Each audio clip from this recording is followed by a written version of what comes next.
Hi, everybody. This is Jodi Newell with Real Progressives, and welcome to the Epidemic. Today, we're fortunate to have an amazing group of people from the front lines of the real drug wars, the overdose crisis. But before I introduce my guests, I just wanted to tell you guys a little bit about why this is so important to me. On Christmas Eve, 2008, my fiance and father of my children, the love of my life, passed away. He overdosed in our bathroom, 10 feet away from my oldest and I, on the other side of a closed door. I can't summarize in a short amount of time the impact that this had on my life and my children's life.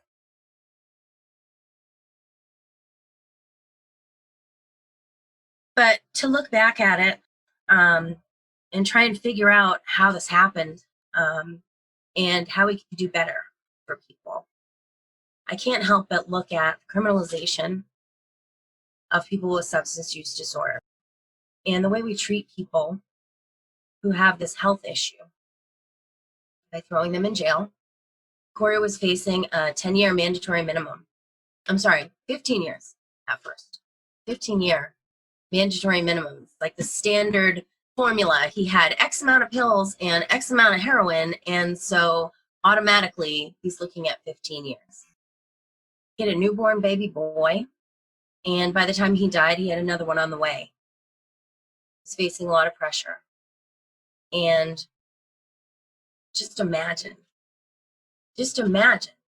being in that situation and knowing that you might not be able to talk to your son except through glass for 15 years.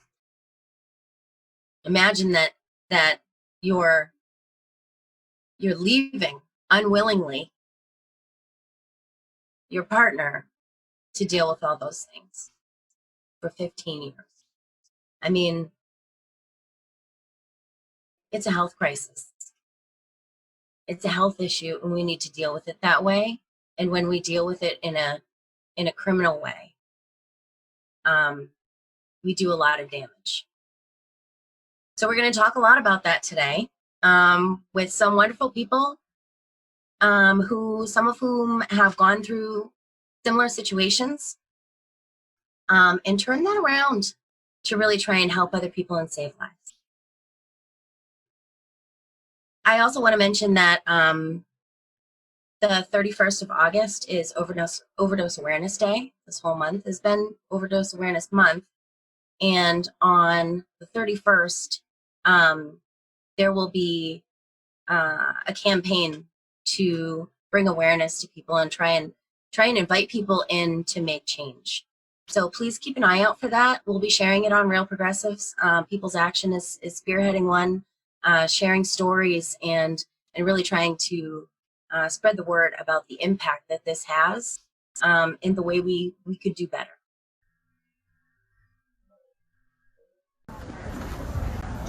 Hello! I come here today as a mother. 11 years ago, I lost Corey, the father of my two boys, the man I found true love with, to heroin overdose. So the consensus seemed to be that if it could happen to Corey, it could happen to anyone. And that certainly proved true. Over the next few years, I watched much of my high school class just disappear. At some points, it felt like I was attending a funeral wake literally every week. But as I came to realize, it didn't start with Corey, and it certainly didn't end with him either. This war on drugs mentality was doing the opposite of what it was intended to do. Because the tougher we were on drugs, the more of our neighbors, our children, our community we lost. We were condemning the very people we wanted to protect. We talk about a war on drugs, but we fail to realize that this is war on people. The casualties are people like Corey, and the collateral damage are kids like mine, growing up knowing that loss, that grief, that shame. My guests today are Biz from Vocal New York, Ryan from Rights and Democracy New Hampshire, and Amanda from River Valley Organizing Project in Unharming, Ohio. Why don't you guys each kind of take a little time to talk about yourself and your organization? Maybe we start with you, Biz. Yeah. So like you said, my name's Biz. I'm the drug policy organizer at Vocal New York, and Vocal New York is based here in Brooklyn. We've been around about 20 years. We're a grassroots organization made up of directly impacted folks. We have a couple different unions. One is the Users Union, which is the one that I help organize for. We have the Host Union, the Civil Rights Union, and then the Positive Leaders Union.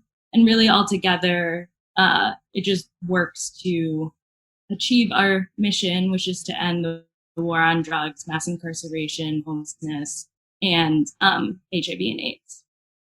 Absolutely. That's great. And how about you, Amanda? Okay, so I'm the director of River Valley Organizing in Unharming, Ohio. Unharming, Ohio is our Drug War Survivors Union piece of River Valley Organizing that works for social justice across racial and economic lines in the River Valley of Ohio.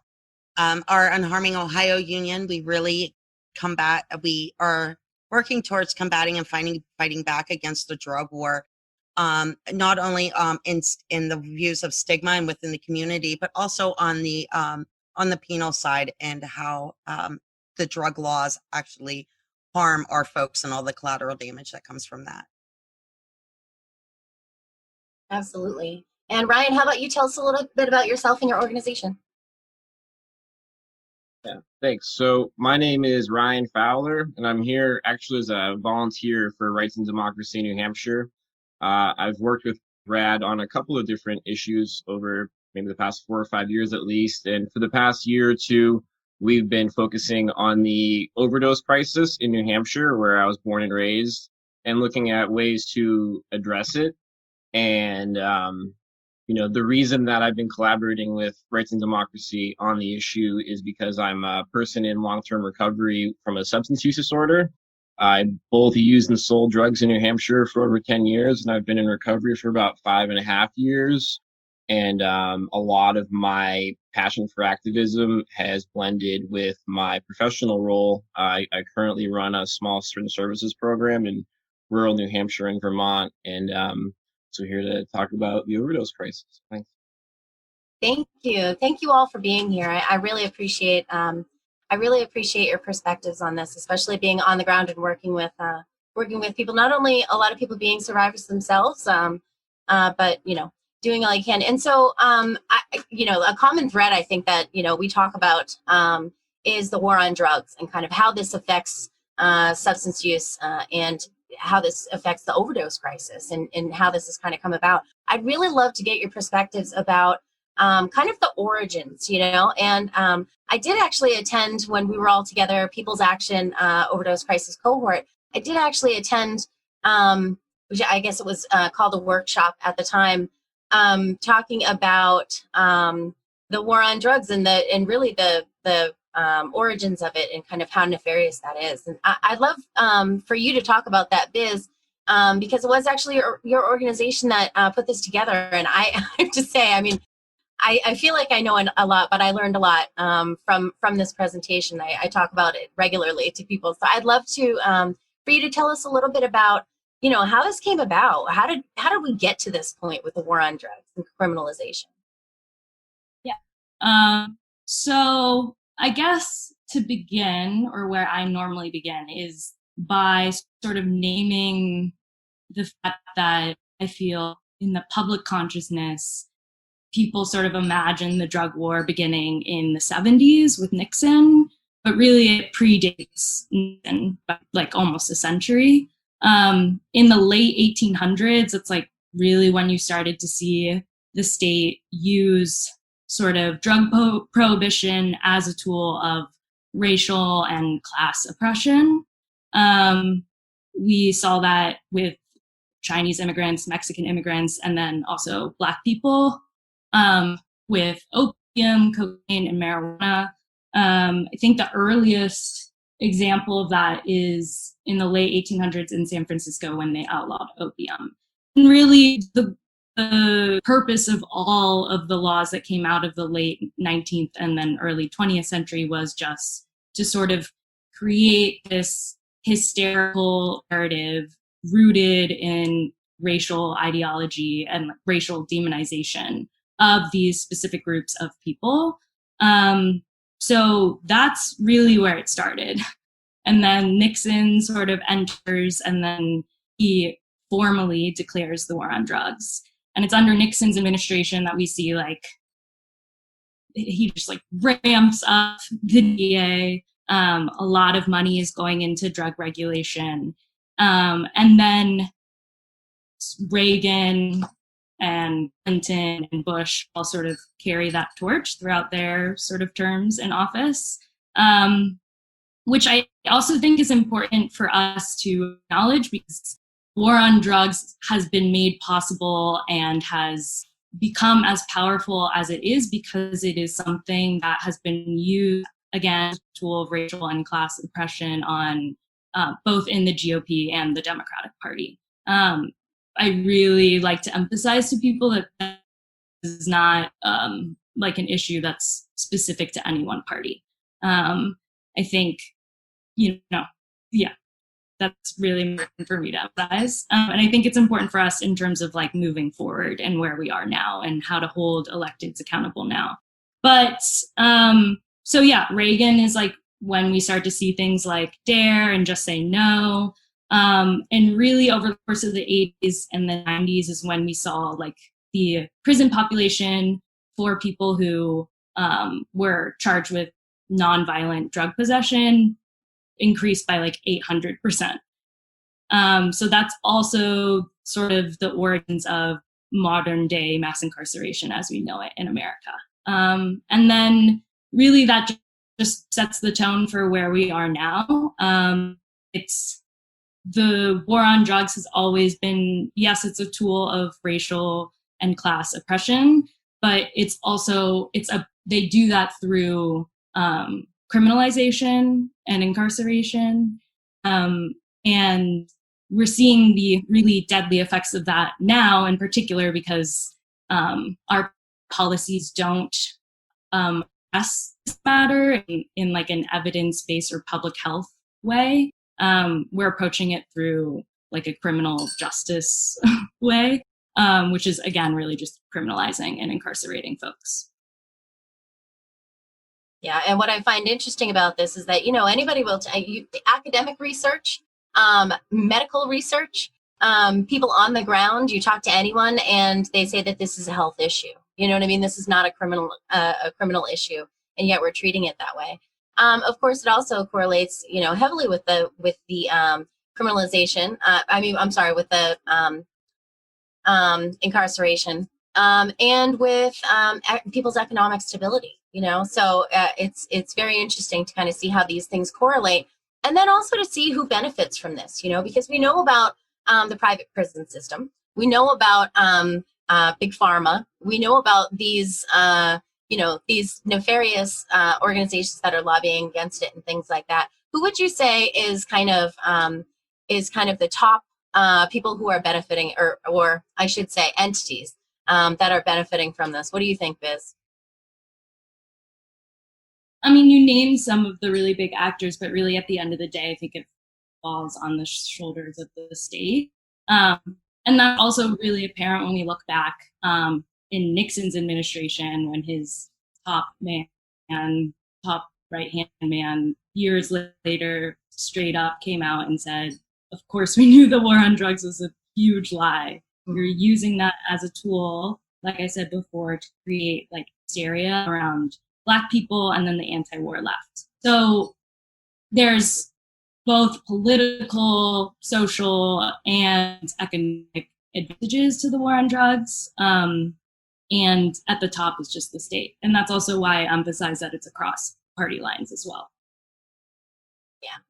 I mean, Joe Biden is like, with the 94 crime bill, had a huge influence on that, right? So like, that's something we have to really sit with and think about when we're thinking about how to move forward and how to sort of heal and restore justice. Absolutely. Also, I mean, because of all of this propaganda, intentional propaganda, we know this, because of this whole, image that it gives to people who are struggling with substance use disorder, people in the community have their own stigma. It flows down. So it comes from, structural stigma, and then it goes down to social stigma, which is the people in your community and things like that.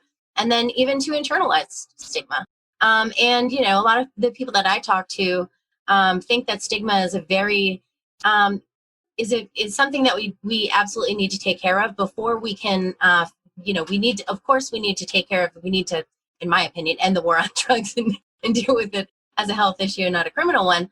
But that involves kind of breaking through this stigma that we have. Just to sort of answer directly to that, also another thing to emphasize, which I think is like a rhetorical tool that the state has produced to support the war on drugs and is really also a stigma, is just sort of the language difference between overdose crisis and opioid crisis, right? And like overdose crisis is the most factually accurate because not most fatal overdoses not the result of like only opiates. It's from polysubstance use. And before COVID, we were seeing like a huge rise in stimulant-related overdose deaths. But regardless, it's also about, I think, the sort of image that the opiate crisis has, power of that image that has now come to be, and what it drums up is like the image of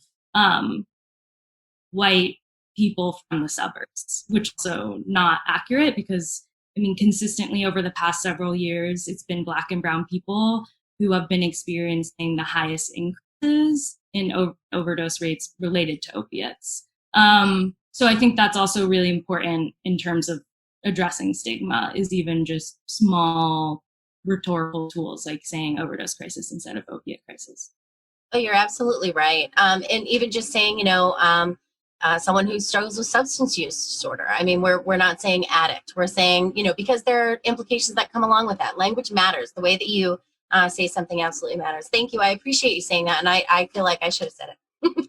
So thank you very much. So Ryan, what do you think about other ways that we can kind of break down the stigma, or, how it, talk about how the stigma functions in our society and the implications? I guess just to kind of roll off of what Biz just laid out really perfectly is that, I was kind of developed as this recovery spokesperson for this kind of crisis in New Hampshire where it hit really hard. And I found that people listen to me when I talk because I'm a middle class, straight, white, cisgender male. And I'm saying things that have been said for generations by impacted communities, largely black and brown people who are, the kind of the most impacted by these policies and the kind of systemic stuff that impacts communities. And, it's amazing what happens when I go and speak to a group of legislators because of my complexion and how I present. And it's really been my work over the past few years to raise voices of marginalized and impacted communities and hopefully use my privilege to elevate others. And like that sucks. But the truth is, I come from a very, very white state of New Hampshire that's hit really hard by this. And, it's really interesting. And I do agree also with the sentiment that this is far more than opioids. Opioids is kind of a symptom and an uprising right now in specific regions of the country. And recently, New Hampshire has been hit hard by stimulants. And a lot of my work professionally has been updating overdose prevention and overdose response to include stimulant overdose, and also educating providers about the drugs that are out there, because the drug war has put out some really, really dangerous and dirty kind of drug supplies. And I kind of got out of that when I entered recovery in the end of 2014. I had ample access to all sorts of prescription pharmaceuticals in high school. And what's interesting is, even prior to prohibition, heroin use through Bayer Pharmaceutical was largely targeted to upper middle class white people. And upper middle class white people have historically had access to the latest and greatest pharmaceuticals. And this is just something that really speaks to the fact that addiction is more than just a a brain disorder. It's socioeconomic. It's environmental. And once these drugs kind of flooded into the community, people that are coping with their surroundings are more likely to develop a substance use disorder. And the fact is that most people who use drugs do not have a substance use disorder. You know, I'm a person in recovery. I've been in recovery for 5.5 years, but I'm also a person who uses drugs. And I can say that because I'm a white middle class male who lives in New Hampshire, and on and on. I have that privilege, you know, but many people cannot say that. And so I'm kind of using my lived experience of, you know, having a really great time with recovery. You know, like I did become an injection drug user, and I do have mental health issues, and I was treating issues of trauma. But when I entered recovery, I had a family that could house me and feed me for several years. They had expendable income to support me, and I had health insurance and access to mental health counseling. And I went to treatment, and it was great because treatment systems are designed to benefit people like me, straight white males.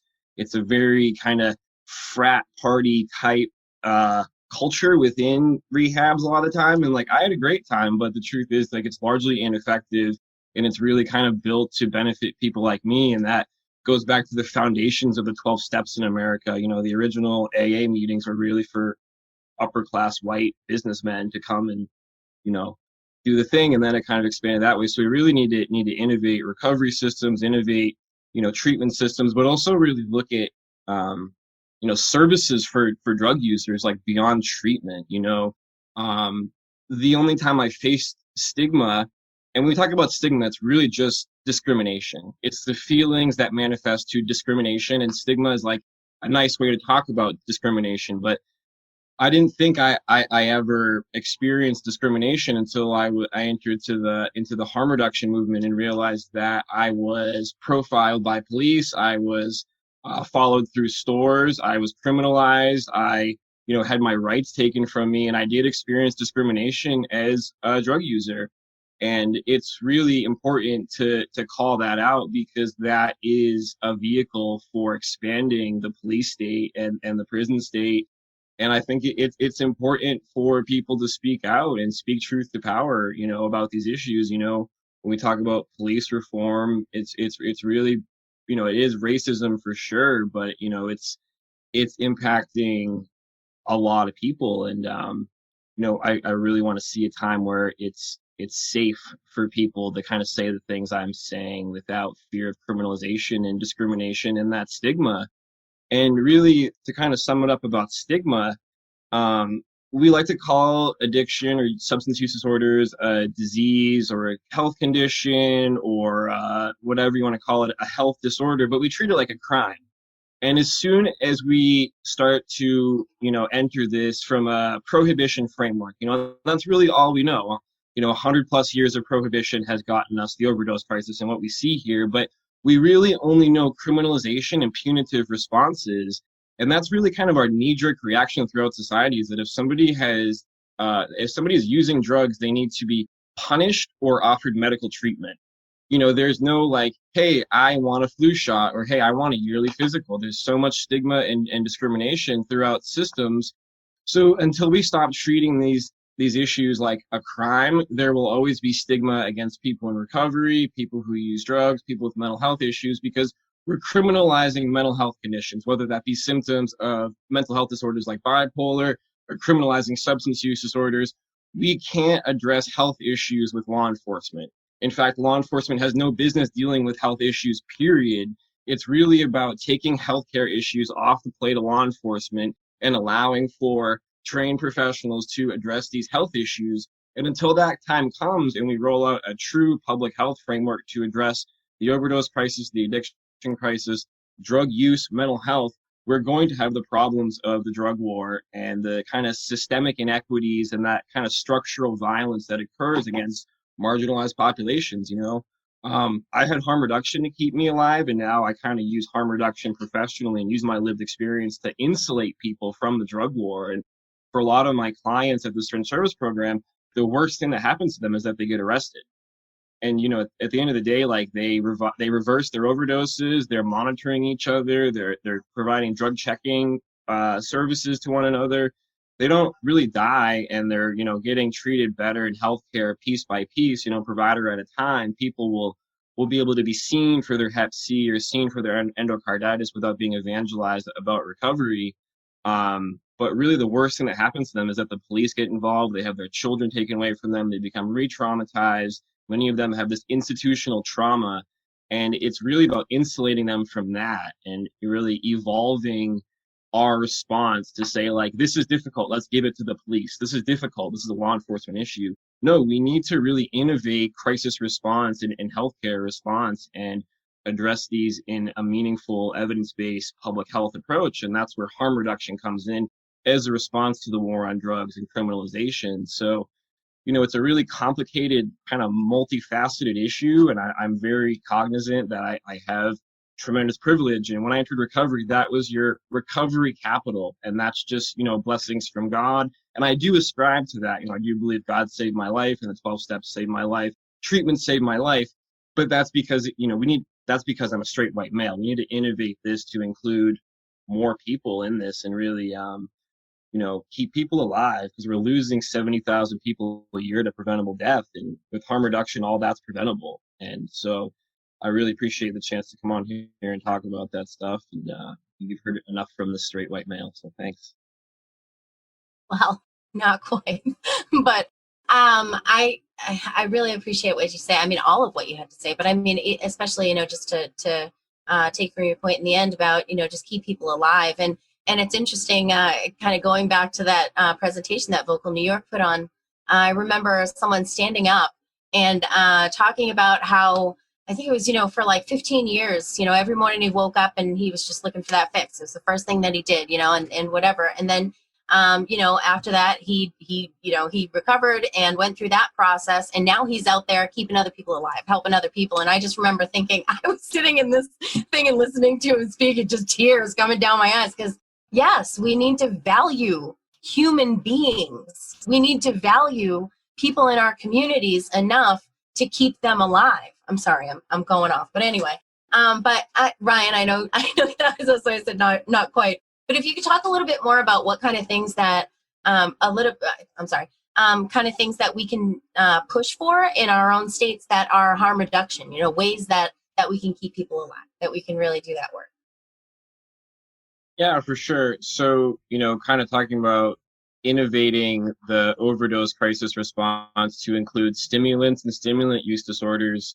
We kind of understand this concept for the most part within healthcare, that if somebody is dependent on opioids, then they should get an opioid agonist or antagonist. So buprenorphine or methadone are kind of the gold standard for treating opioid use disorders. But we have this generation of people who are impacted by the opioid crisis and who are moving on to methamphetamine, cocaine, cathinones known as bath salts, and they're really just depleting their brains, and they're becoming dependent on stimulants. And when you talk about agonist therapies for stimulant use disorders, prescribing off-label Adderall, Ritalin, Vyvanse, modafinil, really across the board, stimulant agonists for stimulant dependency, people get really judgy, and their knee-jerk reaction is, you can't give them that. But it's really a life-saving intervention. And I know people personally whose lives are heavily improved by medication-assisted recovery for stimulant use disorders, because, any human behavior serves a purpose, and anything human can both help or harm. And so if you acknowledge that human behavior serves a purpose, there might be a safer alternative, and that turns into a conversation about safer supply and allowing folks to use fentanyl test strips or reagent test kits to test their illicit drugs, because any pill or powder could contain fentanyl. And well beyond that, the drug supply has become really, there's no checks and balances, there's no regulation, there's no label on drugs, and there's all sorts of weird drugs out there, combinations of things. I see people out here that get very, very sick from certain batches.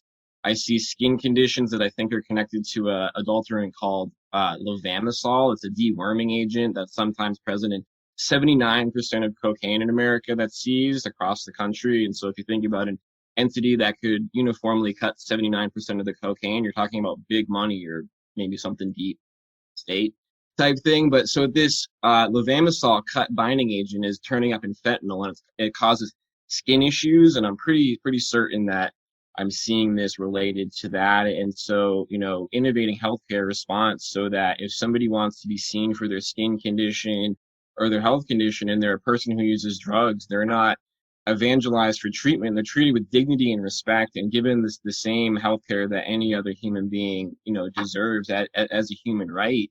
But really, services are withheld. They're made punitive and coercive, and there's contingencies on services. But we really need to innovate substance use treatment to include substance use services. And that might be a drop-in basic needs center so folks can take showers and clean their feet, have a locker. That might be, health clinics that are low for, uninsured or underinsured folks and that are going to be able to have coherent conversations about harm reduction and supporting people. Because really recovery is just about empowerment. It's about showing people dignity and respect so that they become empowered to improve their health and wellness. But people are only given negative reinforcement. It's about, positive reinforcement. And so rather than saying this drug is bad, it's going to kill you, ask them, what is right with this drug? What are you getting from this? What are the benefits from this? And once they can identify the benefits to their behavior, they might be able to connect their consequences, but also it might give them an opportunity to replace that behavior or alter that behavior to reduce harms. And it's really just about a strength-based approach and empowering people, because largely people who use drugs have their rights taken away from day one. Our whole existence is criminalized in this country, and it's really about open and honest conversations and not punishing honesty and, giving people who are impacted by this thing a chance to be heard and not punished. Yeah, absolutely. And I know, when we're talking about changing people's perspective within the community and things like that, Amanda, I know that River Valley had done a really amazing project, and this was talking about deep canvassing. Can you kind of explain what deep canvassing is and how that went for you guys? Yeah, so we've actually our organization has built our base through deep canvassing, and it's going and having real conversations through door knocking is the best way. But with COVID, we have changed a little bit of that and been going to the phones a little as we went. But it's having really pointed, almost like survey-like conversations with folks at the door and digging into how people feel about certain subjects and actually, kind of testing out taglines, right? Like how do you word things if you're talking to somebody that's maybe a libertarian or somebody that is more conservative.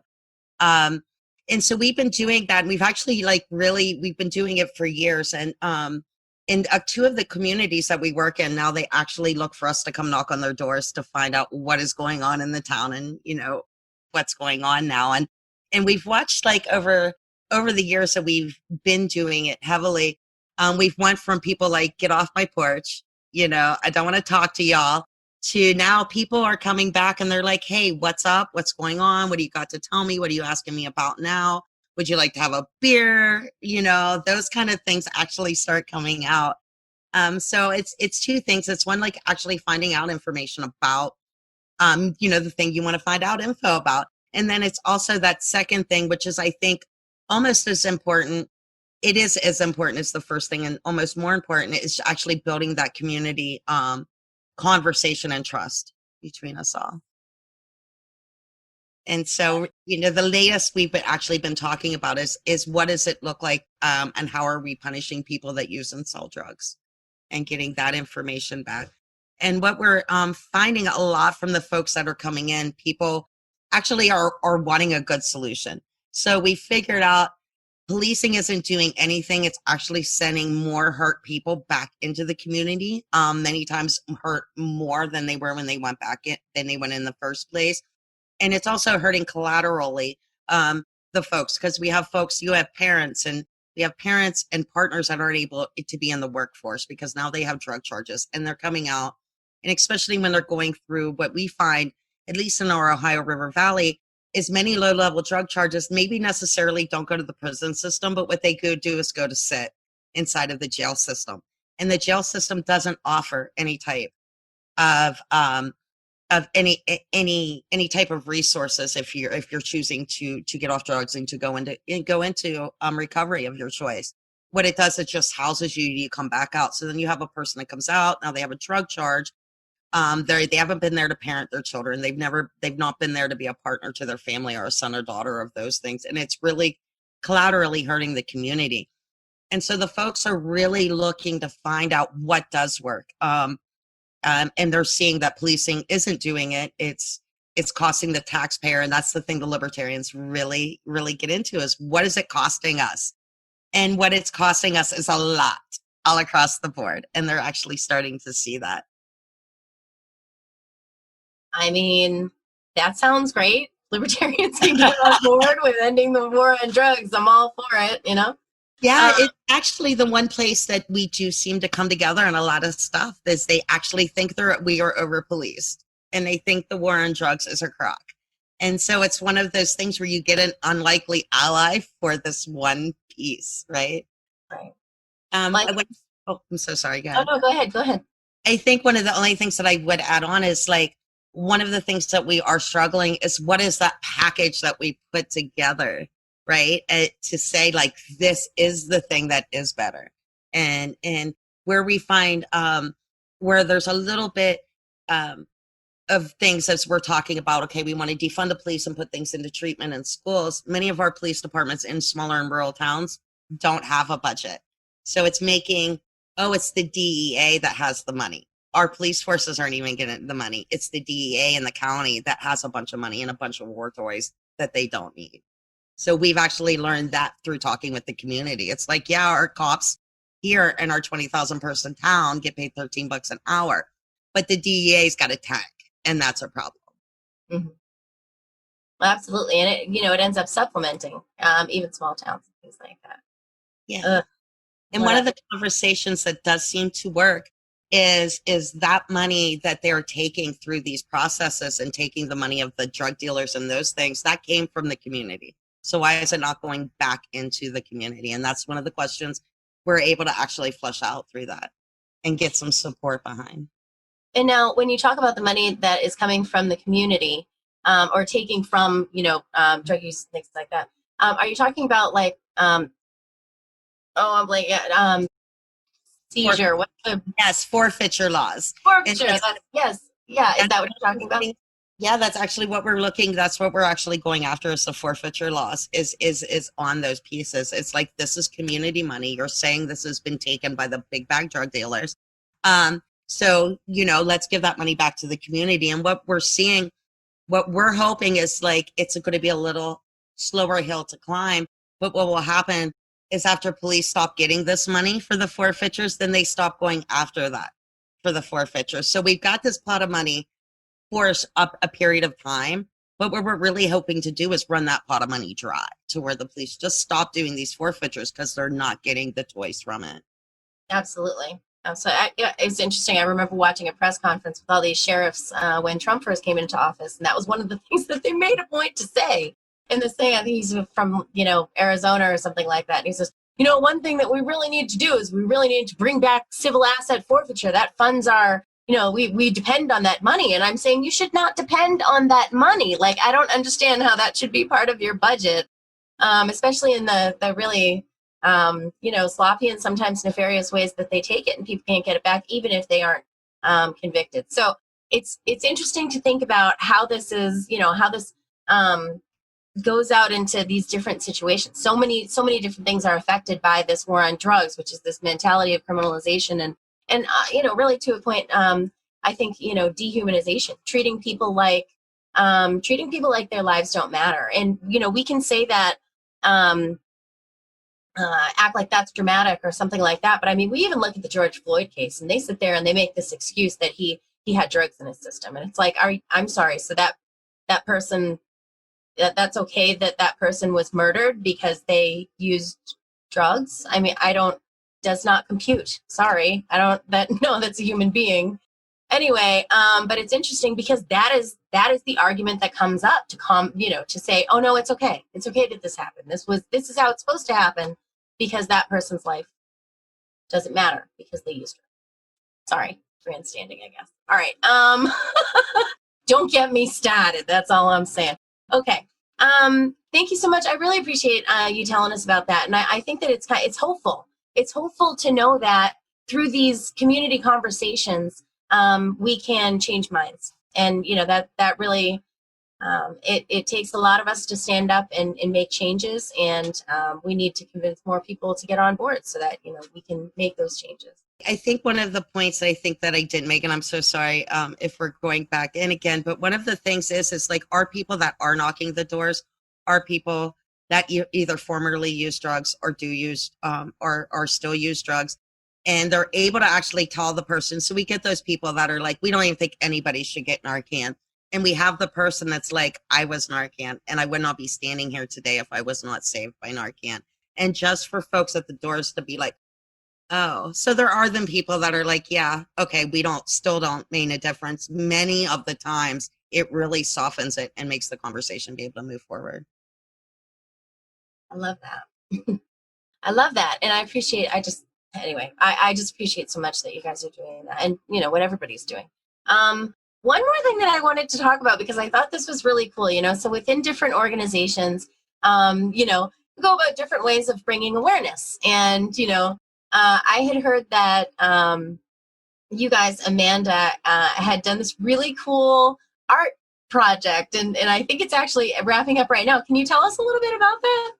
Yeah, so we wanted to do something that was different and really, really brought people in around Overdose, and really showed the faces and the feelings that around their Overdose Awareness Month and week and day. This whole month has been full, and so what we come up with is, let's have an art competition.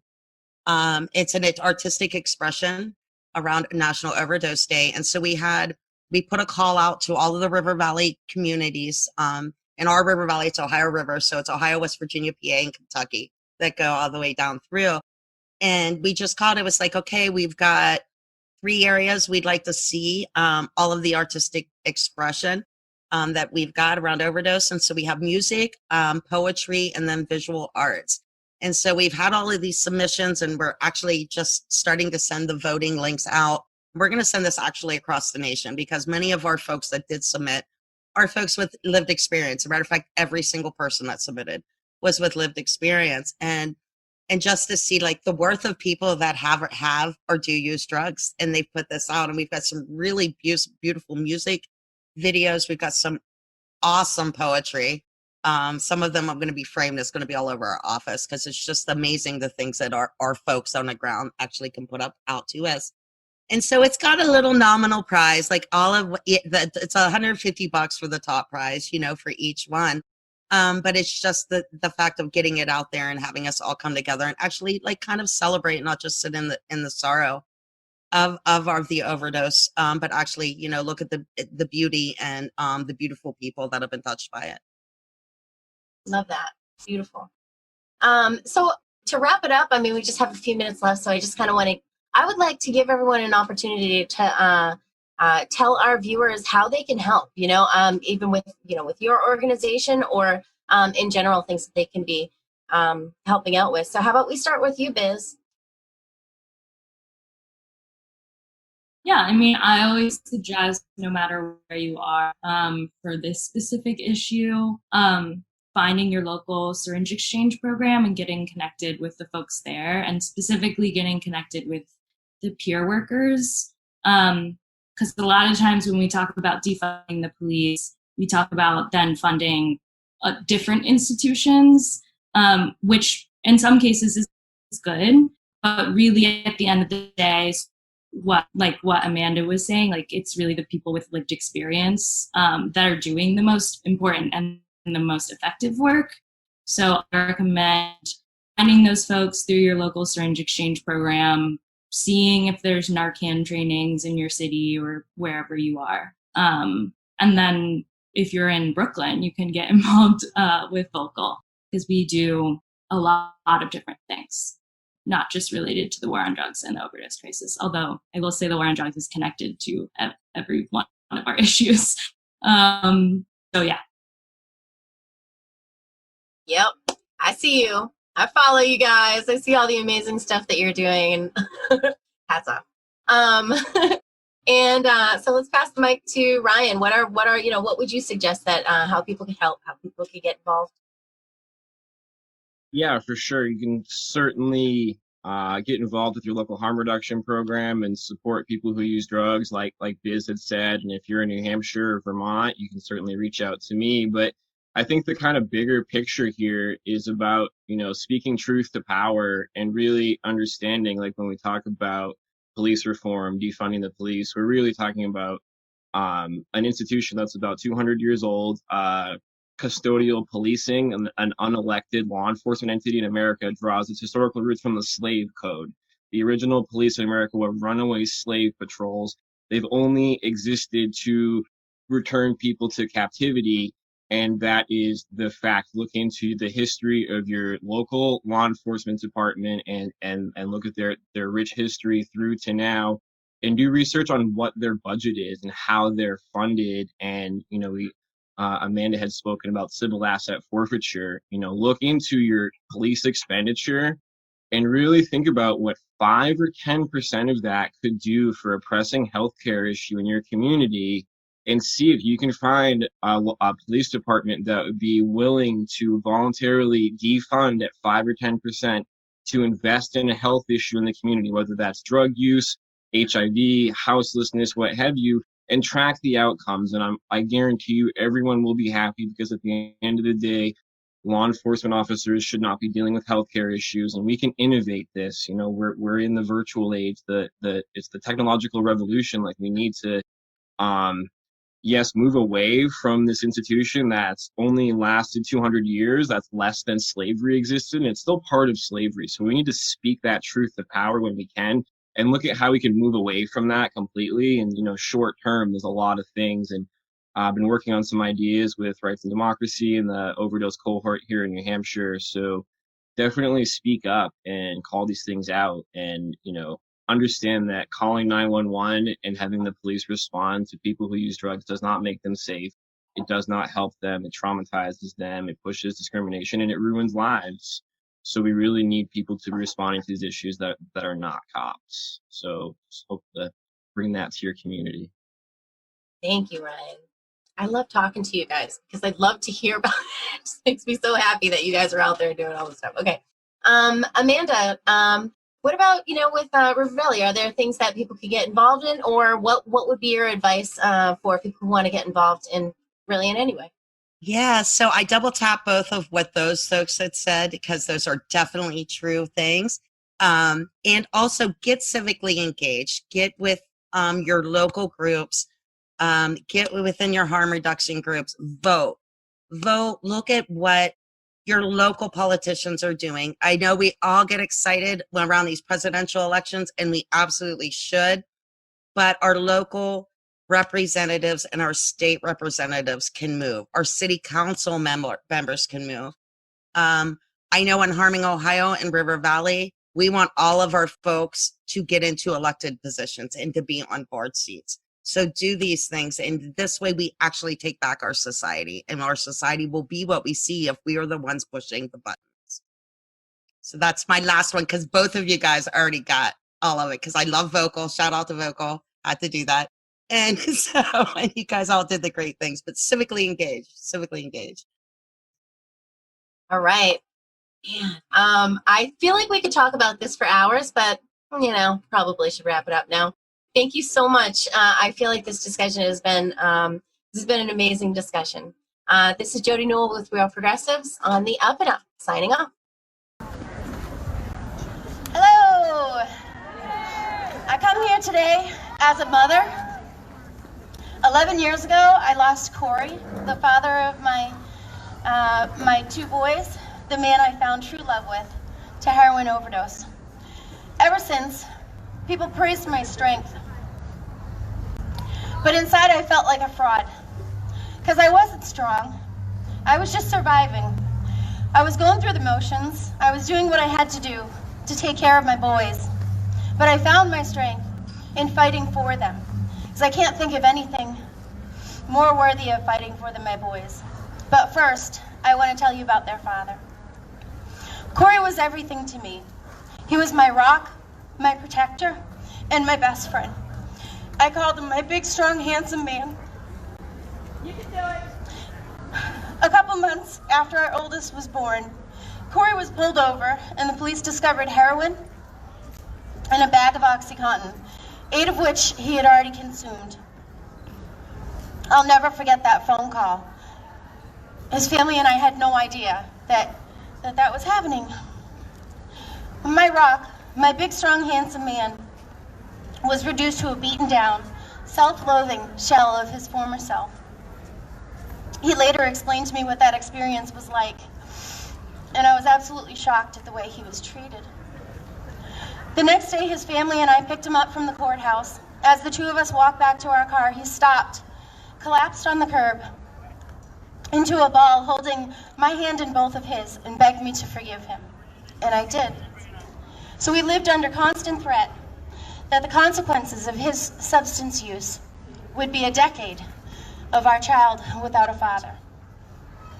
Corey's passing sent a shockwave through our community. You see, he was the kid next door. He was the grandson of a beloved state senator. So the consensus seemed to be that if it could happen to Corey, it could happen to anyone. And that certainly proved true. Over the next few years, I watched much of my high school class just disappear. At some points, it felt like I was attending a funeral or wake literally every week. But as I came to realize, it didn't start with Corey, and it certainly didn't end with him either. This war on drugs mentality was doing the opposite of what it was intended to do. Because the tougher we were on drugs, the more of our neighbors, our children, our community we lost. We were condemning the very people we wanted to protect. We talk about a war on drugs, but we fail to realize that this is war on people. The casualties are people like Corey, and the collateral damage are kids like mine, growing up knowing that loss, that grief, that shame. Because for years I had been telling them all these stories. I wanted to preempt the stigma associated with the way he died. I wanted to show them that he was a good person. I wanted them to know that they were created in love, that he loved them both so unbelievably much. But my youngest hadn't been born until after Corey died, so he wasn't in any of the stories. He wasn't in any happy family pictures. What I realized was that he was, in his young mind, trying to forge some connection to his dad. He was struggling to understand, to make peace with never knowing him. This crisis has inflicted trauma on the next generation.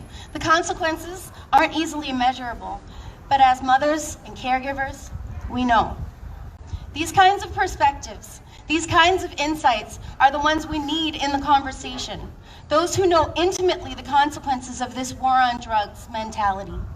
And I, for one, would tell you that rather than vilify, shove down, and fight against those who suffer from substance use, we need to fight for them. Yes. Starting with doing everything we can to keep them alive. Luckily, we know how to do that. We need strong and consistent funding for treatment, life-saving medications, and medically assisted treatment. And we need Medicare for all. Woo!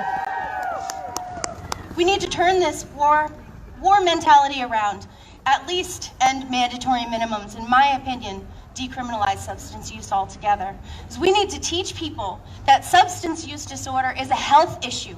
And just like any other, we should treat those suffering from it with compassion, not like enemy combatants. Yes. And in any and everything we do to end the overdose crisis, we need the people who are involved to be at the forefront. The people closest to the problem should be the closest to the solution. Period. Thank you. Woo!